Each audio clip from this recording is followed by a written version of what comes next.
사랑하는 성도님들과 함께 나눌 말씀은 마태복음 11장 11절에서 19절까지의 말씀입니다. 핵심적으로 살펴볼 말씀은 14절에서 19절까지의 말씀입니다.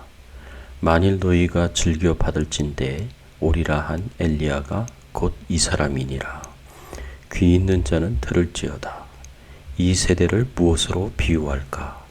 비유하건대 아이들이 장터에 앉아 제 동물을 불러 이르되 우리가 너희를 향하여 피리를 불어도 너희가 춤추지 않고 우리가 슬피 울어도 너희가 가슴을 치지 아니하였다 함과 같도다. 요한이 와서 먹지도 않고 마시지도 아니하매 그들이 말하기를 귀신이 들렸다 하더니 인자가 와서 먹고 마시매 말하기를 보라 먹기를 탐하고 포도주를 즐기는 사람이요 세리와 죄인의 친구로다 하니 지혜는 그 행한 일로 말미암아 옳다함을 얻느니라. 오늘 말씀을 통해서 우리가 생각해 봐야 할 주제는 우리 그리스도인들은 이 세상에서 어떻게 살아야 할까요? 우리는 무관심과 비난으로 가득한 이 세상에 하나님의 자녀로서 우리 예수 그리스도를 믿는 제자로서 어떻게 살아가야 하겠습니까? 오늘 본문의 말씀을 보면 예수님께서 이 세상을 가리켜서 어떤 곳인지 말씀해 주십니다. 예수님은 이 세상이 무관심한 곳이라고 말씀하십니다. 오늘 본문 16절 17절의 말씀에 보면 이 세대를 무엇으로 비유할까? 비유하건대 아이들이 장터에 앉아 제 동물을 불러 이르되 우리가 너희를 향하여 피리를 불어도 너희가 춤추지 않고 우리가 슬피 울어도 너희가 가슴을 치지 아니하였다 함과 같도다. 이 세대는 예수님께서 장터에 앉아 노는 아이들이 피리를 불어도 춤추지 않고 애곡하여도 가슴을 치지 않는 세대라고 말씀하십니다. 구약에서부터 약속된 구원자로 메시아로 예수님께서 오셔도 그래서 기쁘게 피리를 불어도 사람들이 기뻐하지 않고 세례 요한이 감옥에 투옥되는 슬픈 일이 일어나도 사람들이 애곡하지 않습니다. 한마디로 무관심하고 무감각하다는 것을 의미합니다. 이 세상 사람들의 마음이 건조해지고 웃음과 눈물, 감동과 환희가 없어져 기쁨도 슬픔도 느낄 수 없는 생명력 없다는 것을 뜻하신 것입니다. 또한 예수님은 이 세상을 비난하는 곳으로 말씀하십니다. 이래도 비난, 저래도 비난하는 곳이라고 말씀하십니다. 본문 18절, 19절의 말씀에 보면 요한이 와서 먹지도 않고 마시지도 아니하며 그들이 말하기를 귀신이 들렸다 하더니 인자는 와서 먹고 마시매 말하기를 보라 먹기를 탐하고 포도주를 즐기는 사람이요 세리와 죄인의 친구로다 하니 지혜는 그 행한 일로 인하여 옳다함을 얻느니라. 세례 요한과 예수님은 유대인들에게 회개하라 천국이 가까웠다고 말씀을 전했습니다. 예수님은 바리새인들을 향하여 외식하는 자들이라고 말씀하시면서 회개하고 하나님께로 돌아오라고 말씀하셨습니다. 그러나 유대인들의 반응이 어떠했습니까? 세례 요한이 금식하면서 금욕주의적인 삶을 사는 것에 대해서 귀신 들렸다고 비난하고 예수님은 정상적으로 먹고 마실 때에는 먹기를 탐하고 포도주를 즐기는 사람이라고 비난했습니다. 자신들의 죄악과 잘못을 돌아보면서 회개하고 하나님께 돌이키는 것이 아니라 오히려 회개하라고 말씀하시는 예수님과 세례 요한을 비난하는 사람들이었습니다. 이렇게 무관심하고 무감각하고 이래도 비난 저래도 비난하는 곳이 바로 이 세상입니다. 이런 세상에서 우리 믿는 자들이 어떻게 살아야 할까요? 우리는 이 세상에서 예수님의 재림과 천국을 예비하는 삶을 살고 엘리야의 영성으로 하나님 나라 사명을 감당해야 합니다. 우리는 예수님의 재림과 천국을 예비하는 자들이 되어야 합니다. 예수님께서 세례 요한에 대해서 어떻게 말씀하십니까? 7절에서 10절의 말씀에 보면 예수님께서 제자들에게 묻습니다. 너희가 무엇을 보려고 광야에 나갔더냐? 라고 물으시면서 바람에 흔들리는 갈대냐라고 말씀하십니다. 여기서 갈대가 무엇입니까? 갈대는 작은 바람에도 흔들리는 약하기 그지없는 식물인데 심지가 곧지 못하고 이리저리 휩쓸리는 사람을 비유할 때 사용하는 말입니다. 이 말씀은 세례 요한이 하나님의 사역을 감당하는 데 있어서 뿌리가 깊은 흔들리지 않는 사람이었음을 표현하는 말입니다.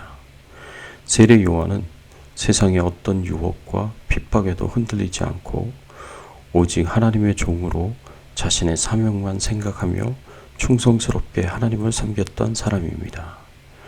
또한 세례 요한은 부드러운 옷을 입고 사람들의 인기를 끄는 그런 사람이 아니었습니다. 사람들의 지위 여하를 막론하고 심지어는 왕에게까지 그 양심을 찌르는 하나님의 말씀을 전하는 사람이었습니다.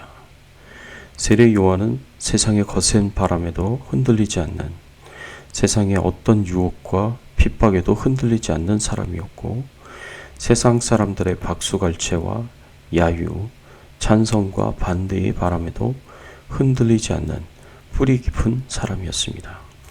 이런 견고한 신앙으로 세례 요한이 한 일이 무엇입니까? 10절의 말씀에 보면 기록된 바 보라 내가 내 사자를 네 앞에 보내노니 그가 네 길을 네 앞에 준비하리라 하신 것이 이 사람에 대한 말씀이니라. 세례 요한이 견고한 신앙으로 한 일은 그리스도의 길을 예비하는 것이었습니다. 요한은 신구약 중간 시대에 중단되었던 하나님의 예언을 전하는 사람으로 하나님의 메시지를 사람들에게 전해주는 중개자 역할을 했습니다. 그리고 자기보다 더 뛰어나신 자신의 뒤에 오실 예수 그리스도를 위해 백성들을 준비시키고 또 예수님에게 인도해야 할 사명이 있는 선지자였습니다. 사랑하는 성도 여러분, 하나님께서는 세례 요한과 같은 선지자 역할을 신약 시대에 와서는 우리 성도님들에게 맡기셨습니다.